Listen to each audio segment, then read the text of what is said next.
మా వంటల ఛానల్కు స్వాగతం సుస్వాగతం అండి. ఈరోజు మీకు గుమ్మడి కొనలతో చారు ఎలా చేసుకోవాలో చూపిస్తానండి.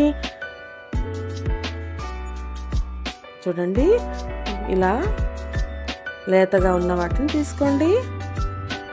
ఇలా సన్నగా తరుక్కోండి. ఒక గిన్నెలో నీళ్లు వేసుకుని బాగా కడుక్కోండి.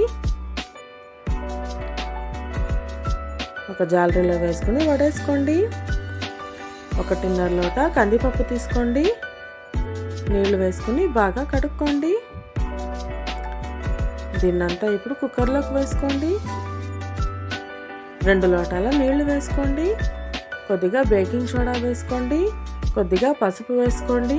మనం వడేసుకున్న గుమ్మడి కొనలను వేసేసుకోండి. నున్నగా ఉడికించుకోండి. ఒక జార్లోకి ఒక చిప్ప పచ్చి కొబ్బరి వేసుకోండి. ఒక మీడియం సైజ్ ఉల్లిపాయని తరిగి వేసుకోండి. 2 మీడియం సైజ్ టమాటోని తరిగి వేసుకోండి. 5 వెల్లుల్లిపాయలు వేసుకోండి. 1 స్పూన్ ధనియాల పొడి వేసుకోండి. 1/2 స్పూన్ జీలకర్ర వేసుకోండి. ఒక పెనం మీద 8 పచ్చిమిరపకాయలు వేసుకుని కొద్దిగా నూనె వేసుకుని వేయించుకోండి. ఇలా దీన్ని కూడా జార్లోకి వేసుకుని నున్నగా మిక్సీకి వేసుకోండి. చూడండి, కూరాకు బ్యాళ్ళు నున్నగా ఉడికిపోయింది కదా. దీన్ని కొద్దిగా స్మాష్ చేసుకోండి. మనం మిక్సీకి వేసుకున్న మిరం వేసుకోండి. కొద్దిగా చింతపండు నానబెట్టుకుని పులుసు పీసుకొని వేసుకోండి.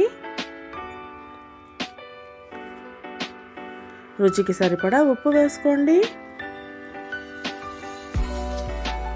దీన్ని బాగా మసలనివ్వండి. అంతే, ఎంతో రుచికరమైన గుమ్మడి కొనల చారు రెడీ అయిపోయిందండి. మీరు ఒకసారి ట్రై చేసి చూడండి.